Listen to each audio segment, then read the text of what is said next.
Have you had it from somebody born and raised in Lafayette, Louisiana, at a tailgate? Doubt it. I said Michael Pratt has got to show up and play, and boy did he.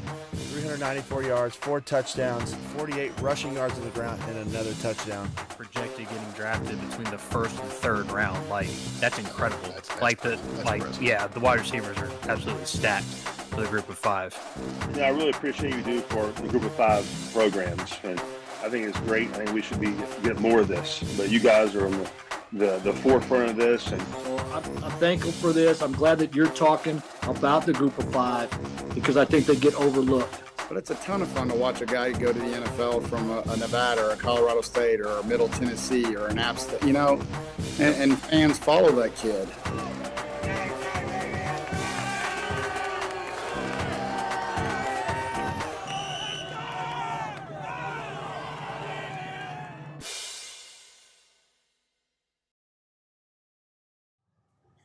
Toledo, Ohio. Some call it the Glass City. Some might even call it Frogtown. There's a minor league baseball game happening today. They got museums. They got imagination stations all over the place. But nobody cares about that today, Jeff, because today we are live from the Battle of I-75, Bowling Green at Toledo on a Saturday. Can't get a much better day than we've got today. I can't wait, my friend. It's going to be awesome. 54 degrees. Sun is shining down upon us. A little bit chilly for you. Well, I was going to say, that sun right there, I mean, I ordered it to be right in this place. I made sure we were going to be right here because I'll tell you, it wasn't that bad. When I parked and I came around the corner here of whatever this facility is, a little breeze, a little cold. I started getting a little nervous. I started having PTSD about a dunk tank potentially later, doing a little cold plunge at about 7 p.m. tonight. I don't know, but it's beautiful, man. No, beautiful campus. I mean, you don't get this, honestly. Most of the time we're in the South, we live in the South, but you don't get true fall where we're at. I mean, the leaves are orange and red, grass is still green. Can't beat it, man. It's football season. No, it's great. We're right outside the Glass Bowl. We got the tailgate behind us, really starting to get cranked up, as you can see. Parking lot's filling up. Grills are going. The aroma of burgers, dogs, chili, all types of stuff. I'm getting a chili. I'm definitely getting a chili aroma. No doubt. Coming in. I'm smelling some pepper. I'm smelling a little paprika. I'm telling you. We're gonna have a time here, Jeff. Really is, and it's gonna be an epic battle. Yeah. I mean, this game has so many implications for the MAC, right? I mean, the winner of this really has a head up on the conference. The MAC is wide open. I feel like everybody's 2-1 in the conference except for a couple teams, but it's going to be a great day for football. Yeah, and hey, look, if you're a Toledo fan, if you're a Bowling Green fan, if you're checking in for the first time today, we are the Group of 5 guys. Jeff Murphy, Matt Sprouse. Our mission is to be the voice for the Group of 5 football programs, a voice that we know the mainstream sports media absolutely will not be. They won't cover this game, but guess who will? We will. We'll travel. We'll come up here. We'll catch a flight. Yeah, 5 a.m. flight tomorrow morning. It's going to be a long, tired weekend, but man, it's worth it because you got 2 great athletic programs, 2 great teams, and a lot of great players and coaches out there that deserve to be covered and deserve to be talked about. So we need your help. We need you to follow us on all the social platforms at Group of 5 Guys. Go to YouTube, Apple Podcasts, Spotify, wherever you get your best podcasts. Make sure you subscribe to the channel. We're doing a live show 3 days a week, Monday, Wednesday, Friday, 6 a.m. Eastern Standard Time. We go live 3 times a week. We get a live chat going. We get voicemails coming in. So if you're new to this, make sure you check it out. We need more of you. We need more of this engagement. It helps not only, of course, grow our brand, which we want, but of course it helps grow all the athletic programs and all of the Group of 5, all of the MAC, especially for you Toledo and Bowling Green fans. Yeah, and then these schools deserve it. You know, I got here early, 9 a.m. yesterday, and got to spend some time on campus, got to tour the facility, Sprouse. Let me tell you, it's awesome. This time of year especially, it was great. Was walking through campus and really just, enjoyed, the fall, walking through the quad, as you can see here.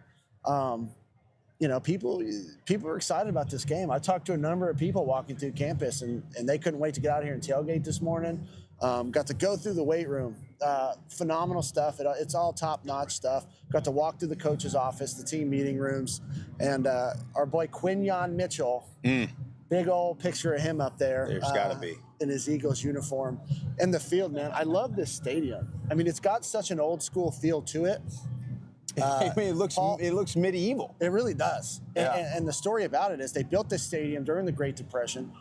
Shout out to Paul. He gave me the tour yesterday and was telling me, you know, it was tough during that time, obviously, in the landscape and the economy, that you couldn't get a lot of equipment, didn't have a lot of funds.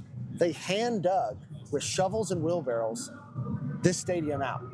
And they built it, and it's been here since then. They've obviously made renovations, but they have kept a lot of the old stone that they built on this stadium. When they built the press box, I feel like he said it was in the 90s. It was one of the biggest press boxes, not only in the MAC, but in the entire country. You had schools like Purdue coming up here, checking it out. And it's just such a unique stadium. It's so cool. It's got an old school feel to it, and I can't wait. We got a sellout crowd here today, still selling standing room only tickets. I mean, I'm fired up. It's going to be an electric atmosphere. Can I stop you, Jeff? Please. What a great touch with the video. And I mean, you are just getting better and better as an editor, producer. I mean, you're special, my friend. You know, I try to do my best, Sprouse. I really do. Well, it looks like, I mean, built in the Great Depression. I mean, hell, it looks like it was built. You ever go to that medieval times? I love that place. Back in the day where you watch the jousting and you're eating like a big turkey leg with yeah. all your hands eating out of a stainless steel bowl. It looks like, and maybe they do that. We'll have to check out the concessions, give a little review of that. But look, so you got to check out the facilities. We got to check out the town, the city of Toledo last night, right? First things first, you got to give a shout out to Blarney's, little Irish pub. I got the fish and chips. You got the Reuben. Yep. Another good sandwich, Sprouse. It was Damn good. It was a good sandwich. And then shout out to Great Lakes Brewing, their Christmas ale. Kind of a local, you know, Ohio, Midwest staple. A chance to have that little Christmas ale with a little cinnamon, kind of a little, you know. It was good. Little extra sugar on the rim of the beer glass there, Extra Jeff. sugar in the tank. Little extra, yeah. But really cool, you know, cool spot. They had we were in there a little early, but they had a DJ in there. Looked like it probably got cranked up a little bit later in the night. You know, we were out of there by the time it potentially could have, gotten to its full potential. Looked like they had a bunch of bar crawls going on in the town. And then, of course, we made our way over to the Hollywood Casino, where we've got a guaranteed ticket that we put in for the games today, which we'll probably talk about here in a little bit. Maybe not. I don't know. We'll wait to see if we win it or not before we tell you what we put in. I mean, this is a full-blown casino, Jeff. Great casino. It's pretty new, right over the bridge there in downtown Toledo. And, I love a good casino. Love a good craps table. Got a little hot. We watched the Boise State UNLV absolute showdown in the sportsbook last night. And what a game that was. I know we're going to recap it on Monday, but I got to say, one of the best matchups of the entire season. And shout out to UNLV, man. They came to play. Yep. Their job was to stop Ginty. And if you look at his stats, he still had over 100-yard rushing, still got in the end zone. But damn it, that was one of the most physical games we've seen all year, and they were not giving him any easy yards. Well, he didn't have, in his games where he has 200-plus yards or high 100-plus yards, it's been similar to that, and then he has one or two real big runs, and he never could get those. And UNLV, that was the question mark, right? Who's going to be the team to sell out on the run? Yeah, sell out on the run. And make Maddox Madsen beat you. And I'll tell you, credit to UNLV because they did that and they did it well. But that was the question mark. Will Madsen make the throws when he has to? And he had a couple. He got away with a couple, right? He did. One early goes right through Jackson Woodard's hands. He get a big ball down the field. But he made some big throws, man. He had a couple fourth down conversions. He had the big run. And I think he answered. I think I walked away impressed with both teams. To be honest with you. Yeah. No, I thought Maddox Madsen answered the bell. I really do. Because that's what, if they're the eventual playoff team, that is what teams are going to do. Yep. They're going to put 8-9 guys in the box. Ginty said it last night. At one point, he was facing 9 guys up against his run game. They're going to force Maddox Madsen to beat him. And I thought a couple of throws he had in one-on-one man coverage, he did a great job. Put it in a spot where only his guy could get it. And if they can do that, they look like the team that is going to be. Yeah, they definitely are going to be the favorite going forward. We'll see if they get a rematch later in the Mountain West Conference Championship. But Jeff, let's talk about this game for a little bit. a lot of question marks, a lot of unknowns. There's always unknowns when we talk about this conference. But what's your biggest question mark going into this afternoon's game between Bowling Green and Toledo? Well, I think really for Toledo, are you going to have Tucker Gleason and more importantly, Jaquez Stewart? Yeah. Because I think Stewart, he's a home run threat every time he touches the ball. If you don't have him, you got Connor Wellen. I'm not even trying to pronounce it. Wellenzak. He's a good running back. He just doesn't have the explosive ability that Stewart does. And you got to have it against this Bowling Green defense. They're very good in the back end on defense. Second in the MAC, I believe, in passing yards allowed. So Toledo's going to have to be able to run the ball. They can't just sit back and throw it. And then you've seen Tucker Gleason, and you've seen the other quarterback, Richter. They're both very similar to me. I don't know if who gives you the edge in this game, but you got to have Stewart, because on the outside with Newton, Vander Ross, and Torres, they are loaded on the outside. They're going to try and throw it, but that's what Bowling Green wants. So they're going to have to be able to run the ball. They need Stewart, so I hope he plays. Well, let me ask you this question, Jeff. You played quarterback, of course. Everybody knows this. This is a situation where you have, Gleason kind of gets pulled, then he kind of gets hurt, and now there's like this little weird thing of, is it because he's hurt? Is it because the other guy's better? What does that do to a guy's confidence, number one, but rhythm, to me, more importantly? Yeah, it's tough. It's tough to get a rhythm, especially because there's nothing you can do to replicate game snaps and game reps, right? So when you're pulled, it could be a shot to the confidence. I think the players probably know who the guy is at this point, who they're going to start. Candle just plays everything close to the vest, and he doesn't let anybody know anything. So, that's a little gamemanship by him, not wanting to let Leffler know who the guy is going to be, how to game plan for him. But no, it's definitely a factor. When you don't have a definite starter, you're not getting consistent game reps week in and week out. It's hard to get in a rhythm. So hopefully we get the 3:30 kickoff today. Whoever it is goes out there and is able to throw the ball effectively, because they're going to have to. You mentioned Jason Candle, and he's been so successful here. And his name always comes up in the rumor mill, right, about going elsewhere. Of course, that noise gets a little louder after they go down to Starkville and smoke Mississippi State, but then it quiets down a little bit. And fans are funny, right? Because you'll go down there and you look across the country, you look at any team, and they go and they beat a team, and it's, oh my God, we did the right thing, we got the right guy, we got the best guy, hope he stays. Then they come back a week later and lay an egg, and typical coach so-and-so can't win the big game. And you hear that from everywhere across the country, and I find it funny because, well, they're all big games, right? And when you win big games, the bigger the next game is. And everybody can't win every game. So everybody's gonna lose the biggest game because that's the one that, you get what I'm saying here, Jeff? Yeah, absolutely. So it drives me crazy, but I hope Candle stays around. We'll see this coaching carousel, as we've already seen a few in the group of five down at ECU, down at Southern Miss, that have made or are going to make the change. And so you'll start seeing it. You'll start seeing it from position coaches. You talked last night, you watched that game, and you got to think Barry Odom and Brennan Marion are no doubt arguably two of the hottest names in the country. I think Barry Odom will get phone calls from the SEC and from teams back over that way. And Brennan Marion's 100% going to get phone calls to be a head man in the group of five. Yeah. Now, we'll see where all that goes, and we'll see that's where we'll see what distractions come, right? If you're looking at a guy like Jason Candle, you get to a position where you're playing for a MAC championship, and then somebody in the Big Ten fires their coach, and here we go. Yeah. Rumor mill cranks up, distractions all over the place. So it's up to the players, really, to remain locked in. But I'll tell you what my question is for this game, Jeff. This is the MAC. Yep. There's not one question. There's a zillion questions. Who's who? I don't know. I don't know what teams are good, what teams are bad. We're 7 games into this thing, 8 games for some people, and I have no idea. That's why when we do our poll, when we talk on the phone, we do our poll every Sunday, every Saturday night. We'll be doing it in the hotel tonight. We'll start trying to rank teams, and then we'll be like, oh, we can't have this. We got 7 MAC teams in a row.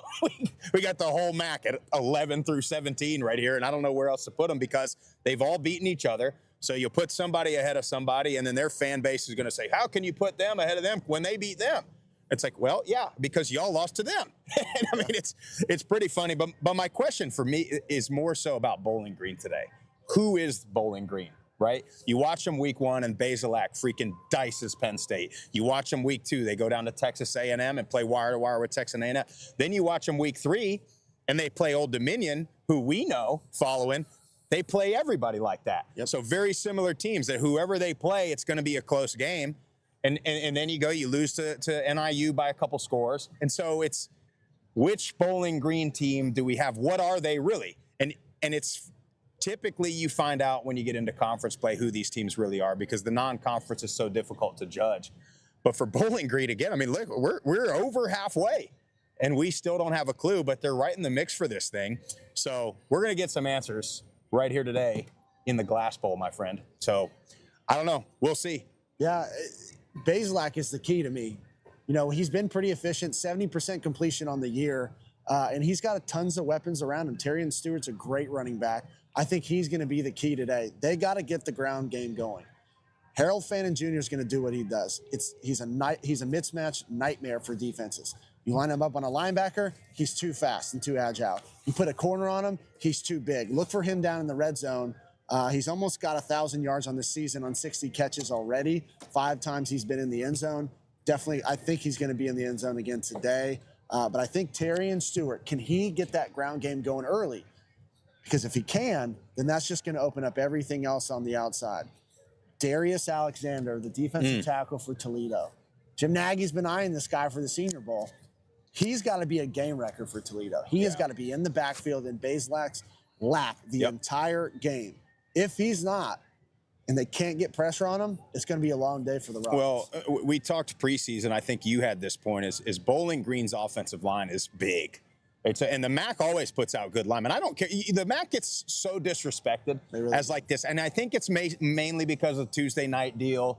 You know, you playing in front of limited crowds, and you get, you get the B team announcers, right? And you get stuff like that. So it just looks like a lesser brand of football. But you look across the MAC, I mean, they put out big-time offensive linemen all the time. Yes, they put out big-time defensive backs all the time. So, I don't really know where that comes from. But, yeah, when you look at Darius Alexander today, he's got to keep 2 offensive linemen. And he cannot we talk about this often, he cannot let the guards from Bowling Green get up to the second level and get to the backer, because that's where Terrian Stewart, that's what makes or breaks him, right? Terrian Stewart's a great player, but he ain't Ashton Genty, right?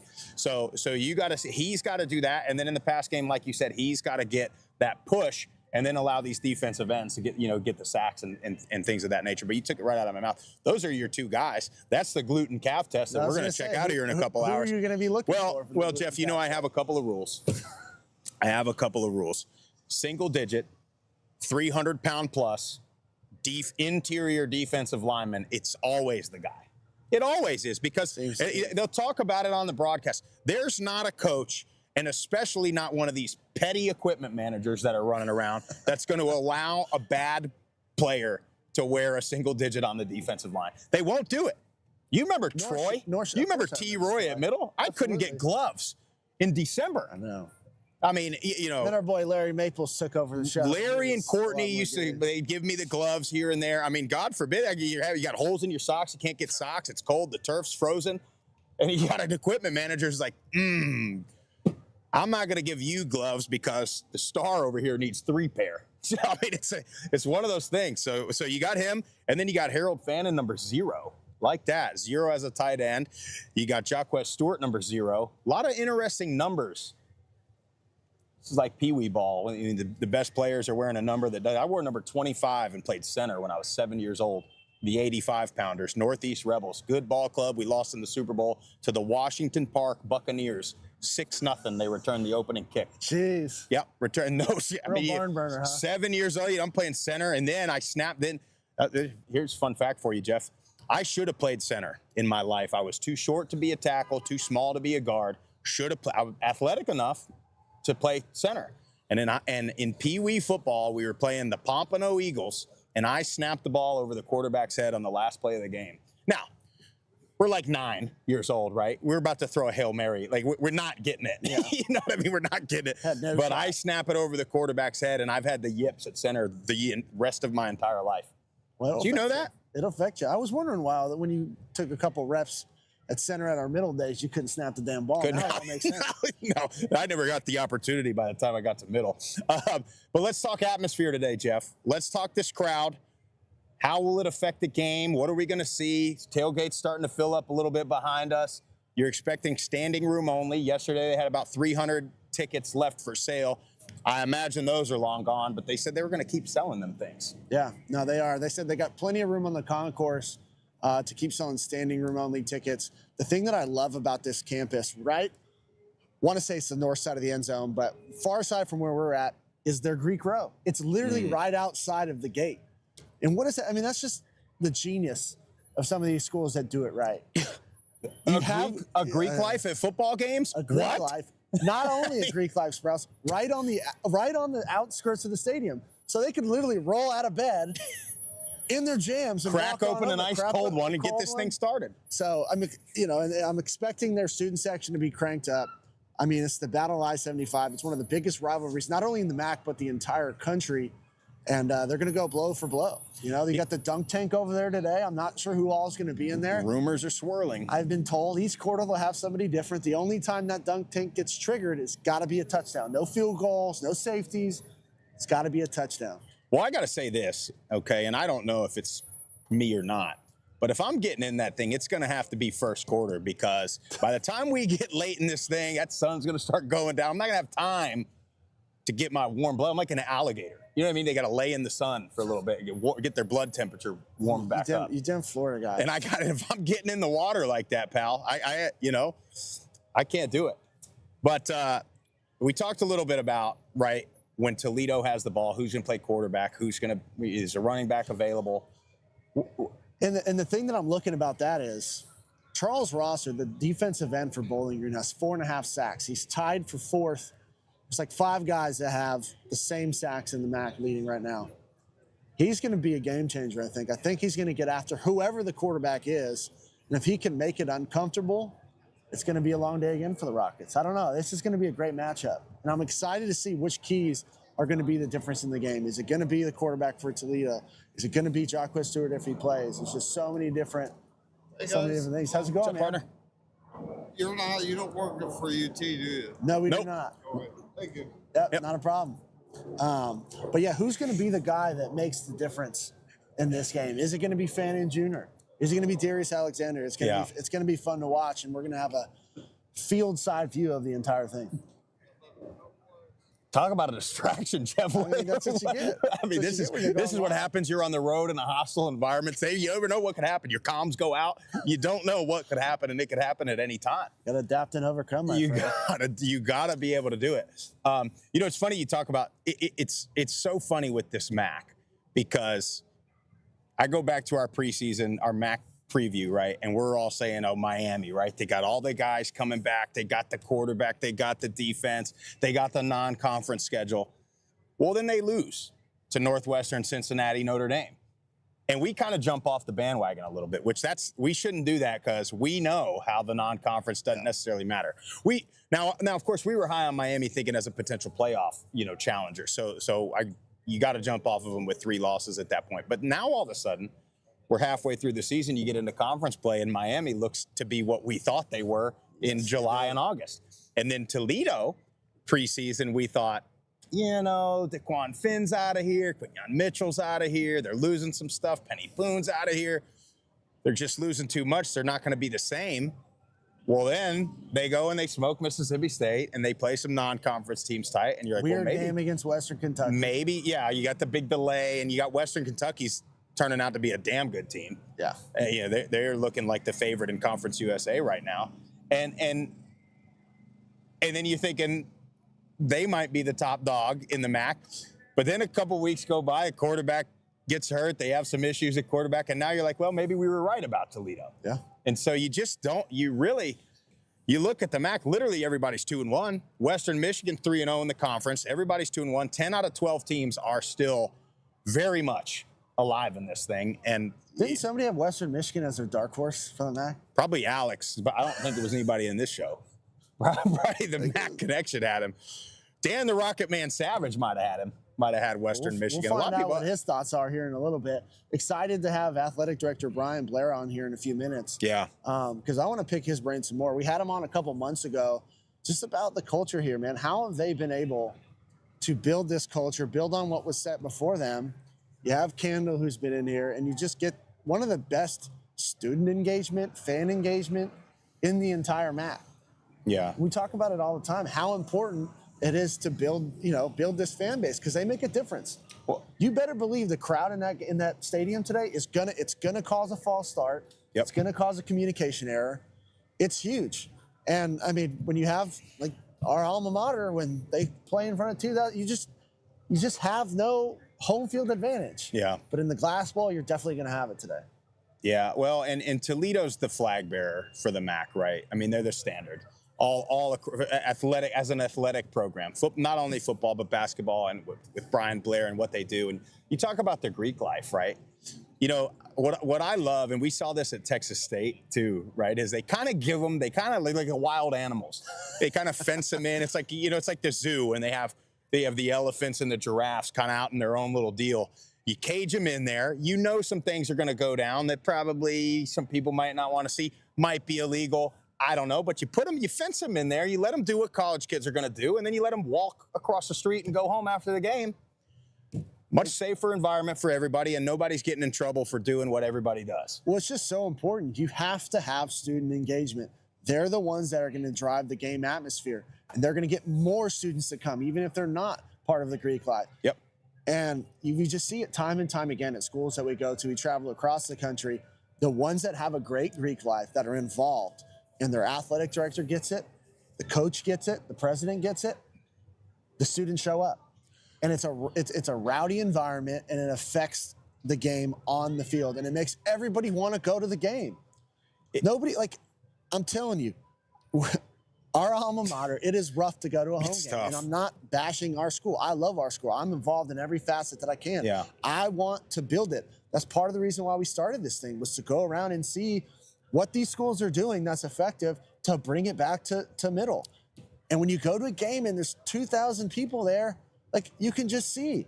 You can just see the difference. Well, and you know what I love about it, again, going back to the Greek life, and I'm joking about them at a zoo. You got them all fenced in. No, but they're necessary, and you but, got to have But you know what it is, Jeff? You have them fenced in at the zoo, and you raise them up, and then they graduate, and then you say, hey, come over here to the other side of the stadium, now in the wild, amongst the regular people. That's right. And that's what they do. They go in there, they have the best time of their life over there. That's it. So then they get into the workforce, then they get married, then they have a family, and then they bring them all and they come on this side. And then guess what happens, Jeff? Those kids, they're coming to the Toledo game every Saturday. They're not going to Notre Dame. They're not going to Columbus. They're not going to Ann Arbor, any of these hellholes around this place. So they go over there. They have the time of their life. Then they graduate. They start a business. They start a family. Now you've got a whole new generation of fans. And we talk about it all the time. And it becomes frustrating, the athletic departments that don't do it, because you miss windows. You have these windows, right? You have an opportunity when maybe, the Big Ten school up the road is down. That's your time. Yeah. You capitalize on that time, you go. And what happens is, at a lot of, and I would venture to say most Group of 5 schools, is they don't capitalize on that. They don't have the student life. And you have students that are like, oh, it's Saturday, I don't want to go to the Power 4 game because they suck. But I don't want to go to our game either because the environment sucks. And it just freaking, it kills me. Honestly, it pisses me off. I'm getting worked up. My blood's boiling over here just thinking about it. But, Jeff, let's get Dan the Rocket Man Savage up here. Oh, yeah, put your Zen in there, Dan. Look at this guy. He looks like Lloyd Christmas. Just came in on the scooter that he traded in the shaggin' wagon for. And he's coming in here. What we got here? We got high-level distilling. Sorry, Rocket Man. We're going to bump you. We got the headman walking up the stairs. Oh, sorry, Rocket Man. Yeah. Well, let's put that. I'll be back. Yeah, you will be back. Well, here is the man kind of in charge of all this, making it all happen. What's up, partner? How you doing, Bryan? That's all you. You can hold it or just clip it on your deal. This is the guy, okay, that runs the show around here. You talk about an athletic director that gets it.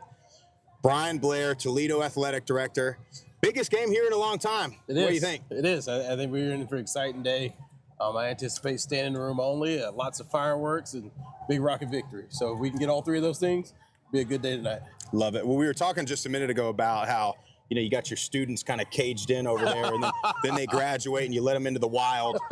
Well, how important is the student body to the athletic program at Toledo? Yeah, well, I'd honestly take a step back and say, when you're at an institution and your purpose is to drive exposure, drive enrollment, drive excitement, drive community engagement back to campus, that's our why, right? That's our purpose, that's our mission.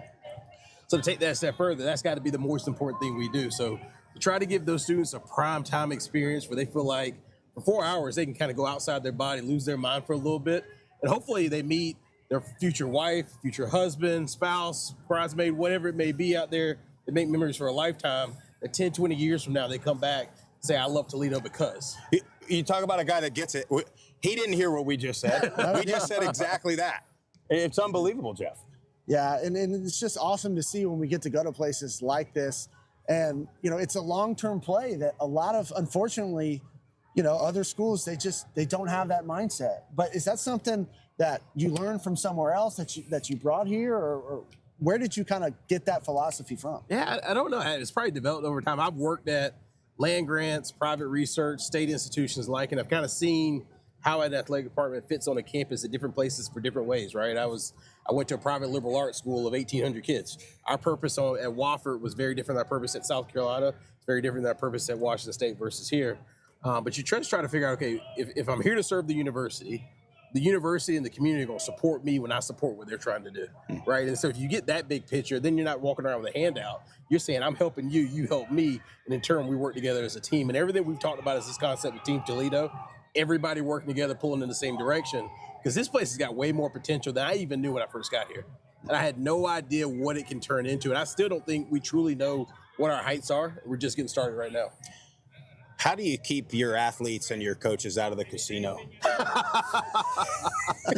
You don't pay them enough. That's probably Keep that NIL money. Yeah. No, I mean this town's got everything to offer. I mean, That's awesome. You got the casino, you got the Metro Parks, you got the zoo, you got so many things and different things you can get involved in, and there's something for everybody. And growing up in South Carolina, I didn't know a whole lot about Toledo, Ohio. Since I've been here, I've been blown away by this city. It's just got a lot to offer in a really nice package with low cost of living. It's a great place to raise a family. It's just been ideal for myself. Brian, talk about this rivalry a little bit. It's the first time they've been played on a Saturday in a long time, right?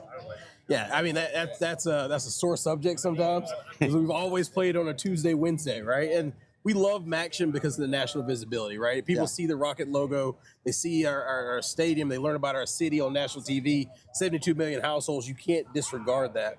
But for this rivalry means more in this community, quite frankly, than it does to ESPN. And so for all of Northwest Ohio to come together, this is the fourth largest city in Ohio.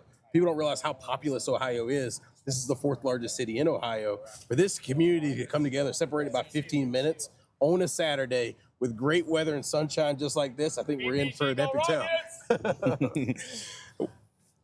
What do you think this atmosphere is going to have? What effect do you think it's going to have on this game versus a typical Tuesday night, right? When let's be honest and transparent, you're not going to have a standing room only crowd. So how important do you think that's going to be today? I mean, those Maction games turn into, like I call them, bring your own juice games, right? You got it in you, and you got to bring it. I think our student athletes are going to feed off of this crowd. Our student section is going to go absolutely nuts. Our home crowd is going to make noise, make it hard for BG to do what they're trying to do. And I mean, if you look at the scores, I think there's a point swing that comes along with that, and just being on the road in an atmosphere like this. Hopefully it's about 14 or 21 that we can get on the board. Yeah. Well, we going to make him make a pick or what? Well, I'd like to know one last question before we let you go. What's next for the athletic departments at Toledo? Are you guys building anything new, trying to keep improving on the program? And where do you see Toledo going in the next month? I've got two focuses right now. NIL, or whatever this house looks like. Our intentions are to opt into that and do as much as we can. Because we think getting the best talent, recruiting the best talent, retaining the best talent is the way to future success. And that's been proven across all our sports. We've had coaches for longevity. We've had student athletes stay here, like a Quinyon Mitchell, finish out a career and go on to be a first-round draft pick. So we've got to make sure we can always get the best talent and keep the best talent. The second phase is what are we doing to develop our student athletes? And I think we've done a good job. I think one hole in that is what are we doing from a nutrition standpoint to come together. And so that building right across the street is going to turn into a brand new academic and dining space for our student athletes, in addition to housing our baseball and softball program. So that's our big capital project. I know a lot of people say, well, the day NIL is most important. You can't have capital projects, but we've got to get baseball, softball to campus. And so we're trying to juggle both, but we plan on doing both. I guess I have a follow-up to that. You brought up Quinyon Mitchell, and I think the last time we talked to you was like the day before the draft, I want to say. It was right before, right? Because we were speculating where he's going to go and all that. But how important is it to have a guy like that, obviously as a player, successful as he is, but also just ride for Toledo all the time? I mean, every time he's on social, he's retweeting Max and Hook or somebody like that. How important is it to have guys like that go on and they don't forget where they came from, if you will? I don't think we could have handpicked a better spokesperson for that model. Amen. And I'm not sure any of us would have predicted that. Like, we love Quinyon, but I never would have said, hey, that's the most vocal guy for the Toledo brand. And he's turned into a huge champion. And quite frankly, a billboard playing on Sundays, talking about what this place is. And I'm not sure this team looks the way it does this year, but for Quinyon coming back last year. So what I mean by that, Max and Hook will be a draft pick. Darius Alexander had a ton of SEC offers this offseason, even though we're not supposed to talk about that, of everybody trying to poach him and get him off this team. He chose to come back and finish out his last year. E-Man Warren. In the secondary, another guy that's high on draft boards that may be looking at Senior Bowl invite.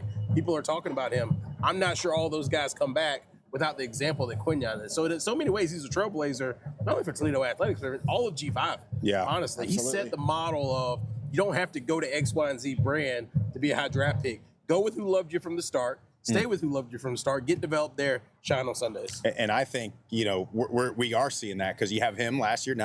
Genty's kind of doing the same thing right now for Boise State. And obviously he plays offense and he gets touchdowns. So he's going to just, amplify that message a lot. But Bryan, Blair, you ready to make a score prediction? Let's do it. We got to do a score. Yeah, we know who you're going to pick. Let's do a score prediction and maybe like some kind of, I'm not going to ask you to make like a prop bet here, but maybe a player to watch that maybe everybody's not watching today. Well, I'll go by the standard Rockets by 50. There we go. I feel like that's a safe way to put it. But I'll say this. I think Darius Alexander, our big defensive lineman on the inside, is one of the most impressive defensive linemen I've been around in a really long time, especially on the interior. They can shift out the defensive end at 300-plus pounds and attack the quarterback, right? So I want to see him. I think he's going to show up big time for us today. Love it. Can't thank you enough, man. Thanks for the invite. No, thank you guys for being here. We're fired up. Fired the hell up to be here. Awesome. Thank you, sir. Absolutely. Thanks, Bryan. Thank you, sir. We got to get Dan the Rocket Man Savage to come up here now. I mean, this guy's super fan. The helmet. He's going off into space. Where's Elon Musk when you need him? You know what I mean? Jeff, I was thinking. You know what I was thinking about Darius Alexander and these guys? Look at the hills around here. I know. What a way to get the glutes and calves. You know what I mean? Well, you walk around campus, and my calves were burning. I was trying to come downhill. Just go ahead. You're going to hold it right there. Hold it. All right, we're going to keep it quick for you, Dan Rocket Man Savage. Offensive player on Toledo. What are we watching? Who are we watching? We're watching all those wideouts. And we're watching a guy that has not stood out this year yet, but he did against Bowling Green in that big second half comeback last year. That's Anthony Torres. We know that Bowling Green has a great tight end. Harold Fannin Jr., he's going to be playing in the league. We got a guy who's a little bit taller. He's a little bit more sure-handed, and he's going to be our out anytime we have trouble. Third down. Anthony Torres, he's your guy to look for on offense because honestly, I don't know which running backs are even going to play today.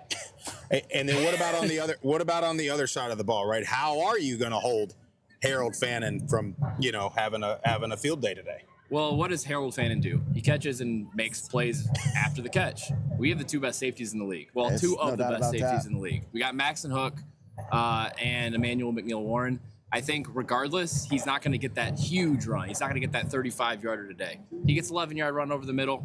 That's fine. Max and Hook's the surest tackler in the country. I mean, that dude wraps up and he can hit. But before anything else, you guys said that we're the flagship of the MAC. You guys are the flagship of the G5. Here it comes. We are so fucking grateful to have you guys here. Bleep that out. Too late. We're live. We're on the air, Dan. Oh, sorry, guys. I've had a few pops today. It's all right. As you should. It's a must watch every week to listen to you guys, and it's so awesome that you guys are here and we can finally show you what the Glass City is all about. So thank you. Thank you for that. Well, I want to give you the opportunity because, listen, it's damn near impossible to try to stay up with all of these schools and all these players. So, first of all, thanks for sending me your pod because I listened to the whole thing, making sure I was on point because you get an injury that you don't see in the national news. There's not a news outlet, right, that's telling you this stuff. So you got to come in and check in on the local guys, and you do a hell of a job. So shout out to your podcast, shout out to your group. I mean, Midnight Blue and Gold Launchpad podcast. I know it's a mouthful, and our Twitter handle has BG in it. It's at MBG Launchpad. It was an oversight, but we're great. We love Toledo athletics, men's, women's basketball. We cover everything. Yeah. But I mean, you guys are going to meet the rest of the folks on the pod here later today. The Rocket Ryan and the bus. We got a heck of a tailgate over there. We got some jello shots that we might have to take here soon. Well, what do we have? Give us a rundown on what you got going on there. This is High Level Distilling Rocket Booster. This is blueberry vodka lemonade. That is brand new. That came out basically today.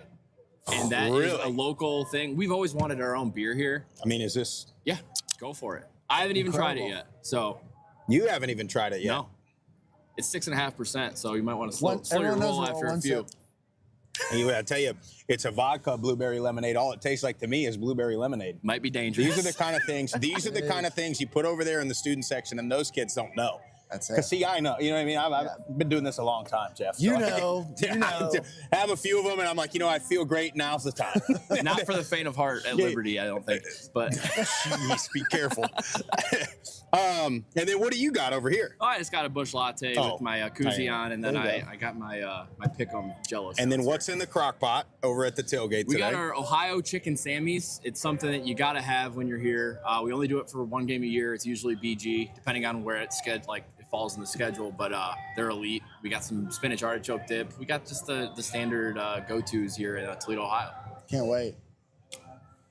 We making picks, Yeah, Jeff? I think so. Dan, we know who we you know. got. Yeah, we know what you What got. do you think? Give us a last rundown and score. By the way, guys, Dan's got a parlay on the line today. That's got like 14 teams. First leg hit last night, boys. We're on pace. We are on pace. We'll be going back to the Hollywood Casino. We might be. Later.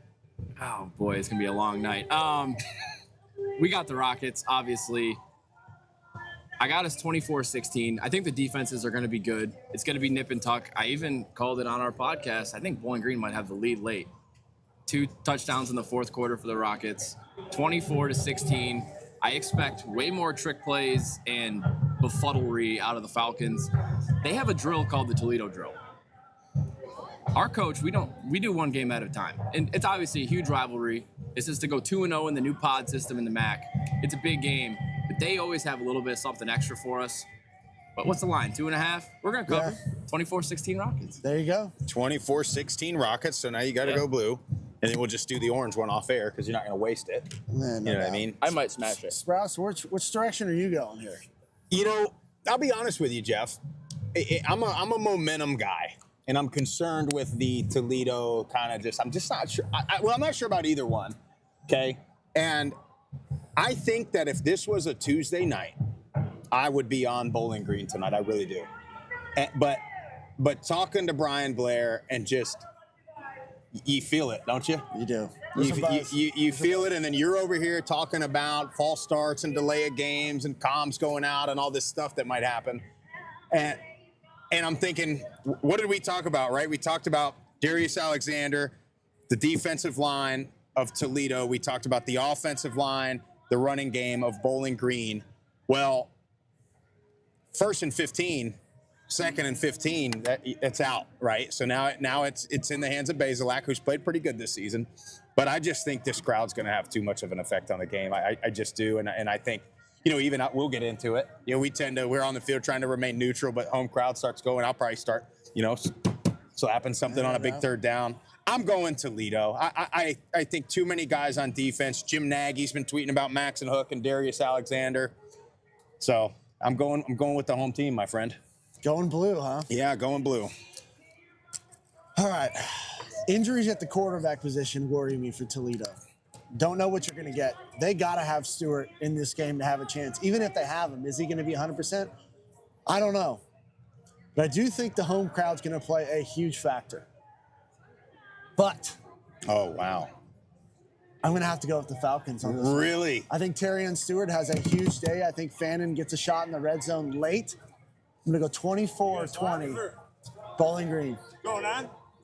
We're on. We're live right now. We're on, pal. Come on. We got the dog. We got Bowling Green. We got dogs. I mean, this is unbelievable. Sorry, Dan Rocket Man. I hate to do it. Now you got to take the orange one from me too, buddy. You got to do all of them now. I'll take your blue one though. Hey, look, we're fired up. We're Go live.